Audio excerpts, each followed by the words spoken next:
Olá, irmãos e irmãs, tudo bem? Como estamos? Eu espero que bem. Continuando essa playlist que eu me propus a fazer há menos de um ano atrás, eu acreditava que era possível conversar com pessoas que já morreram, familiares, amigos, enfim, o Espiritismo. Tem lá o livro dos Espíritos, escrito pelo Allan Kardec, um francês que nem é esse o nome dele, eu esqueci o nome dele agora, ele adotou esse pseudônimo, que é uma interpretação de uma parte da Bíblia. E ele interpretou, né, esses fenômenos paranormais que existiam e ele interpretou. Agora, a minha primeira experiência com isso, tá, vou contar uma particularidade. Quando eu era adolescente, no início da minha adolescência, eu tinha lá meus 11 anos, 10, 11 anos, eu tinha muitas vezes, à noite, eu tinha medo. Um medo que não tinha assim, uma justificativa. À noite, assim, eu ficava com medo. Medo, medo, medo, não conseguia dormir. E meu irmão, que é um pouco mais novo que eu, tá? Um ano e 8 meses de diferença, mais novo, a gente dormia no mesmo quarto. Isso aconteceu em 85. E aí eu estava sem dormir e eu estava com aquele medo. Eu fui, né? Era a minha cama do meu irmão, eu me virei do lado, conversei com meu irmão, coitado, ele estava dormindo, eu falei para ele, cara, você pode ficar acordado um pouco? Eu tô com medo, tal. E a gente sempre foi muito amigo. Desde sempre. Fazia tudo junto, usava até as mesmas roupas, tal, enfim. E aí ele falou, não, tudo bem, meio com sono assim. Meu irmão sempre foi um cara muito bom, ele ficou acordado comigo. E eu lembro que eu fiquei até perto dele, eu empurrei a minha cama perto da cama dele. Olha só, o mais velho com medo, o mais novo ali. E nós dois ficamos quietos um tempo, né? Aquele silêncio na casa. Meus pais dormindo com a minha irmã, que tinha uns 5, 6 anos na época, num outro quarto. Nós não tínhamos animais, cachorro, gato, nada em casa, aquele silêncio. E ali nós dois acordados e de repente a gente ouviu. Eu não vou saber imitar. Foi como se fosse um grunhido.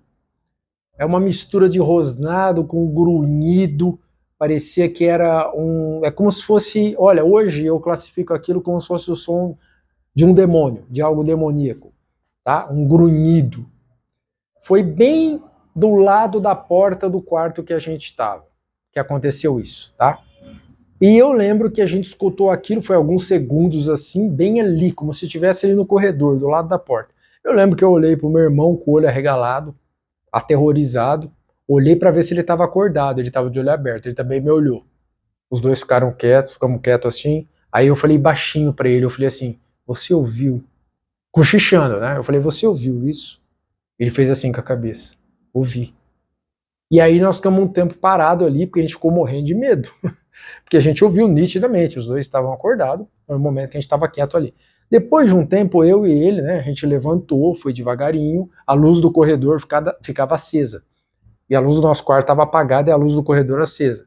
Era um corredor que tinha o quarto que a gente estava, mais pro fundo o quarto dos meus pais, onde estavam meus pais e a minha irmã, e mais dois quartos que tem nesse corredor, lá na casa dos meus pais no interior de São Paulo. E aí a gente andou, eu olhei, primeira coisa que eu pensei, será que era meu pai que estava roncando? Embora não tinha nada a ver com ronco. O meu pai, né, às vezes roncava, mas não tinha nada a ver com barulho de ronco. Foi no meio de um silêncio.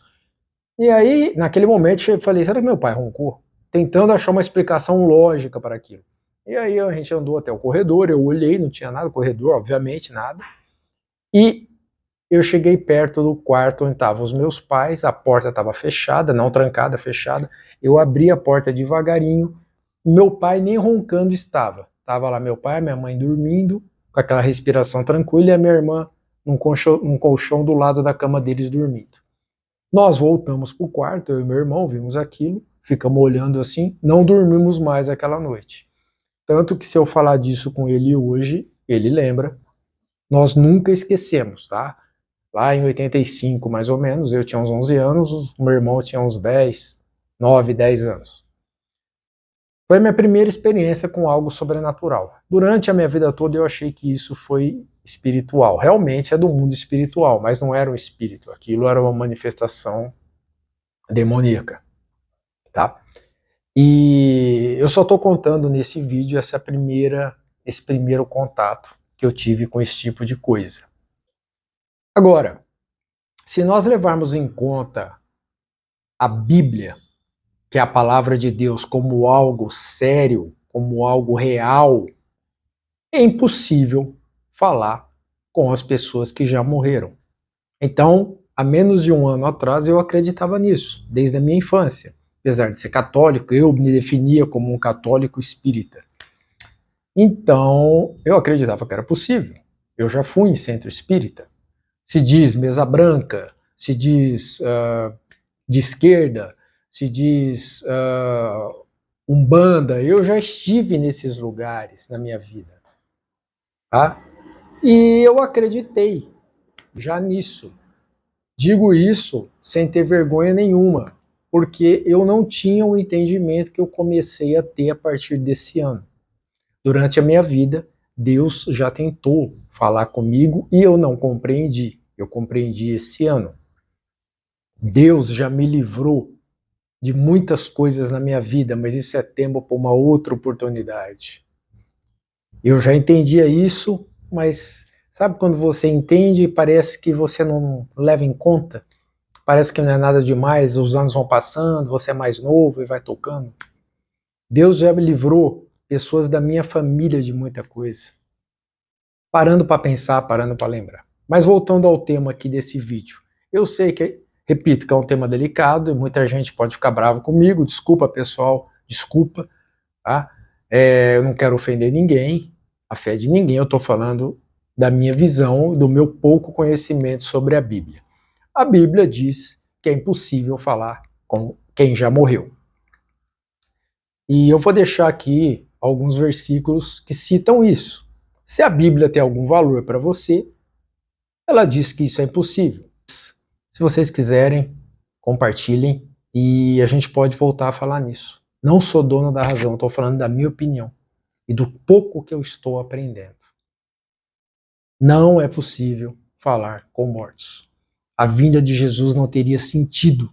A redenção que ele fez, o sacrifício inimaginável que ele sofreu por nós, pela humanidade, para tirar o nosso pecado e jogar tudo nele, não teria sentido se a gente pudesse ficar pecando e reencarnando. Vou escolher reencarnar de tal jeito agora. E assim vai. Qual o sentido disso tudo? Qual o sentido da vida de Jesus? Então, assim, se a Bíblia tem algum valor, repense. Se a vinda de Jesus tem algum valor, repense. Agora, se a Bíblia para você é uma história da carochinha, foi escrita por homens, bom, o Livro dos Espíritos também foi escrito pelo Allan Kardec, que era um homem, pegando a Bíblia como inspiração, diga-se de passagem. Então, a coisa é complexa. Eu estou falando aqui da minha opinião e estou sempre aberto aos debates, estou sempre aprendendo. Peço a Deus que sempre me inspire e esteja comigo em todos os momentos. Fique com Deus, estejam na paz de Deus e que Ele repreenda todo o mal, não só na minha, mas na vida de todo mundo, mesmo aqueles que não creem, que Ele toque o coração. Se você acha que esse vídeo foi proveitoso, compartilhe. Like, dislike, isso para mim não tem importância nenhuma. Eu peço para Deus para me usar como um instrumento para divulgar a palavra dele. E é maravilhoso fazer isso. Até o próximo vídeo, pessoal.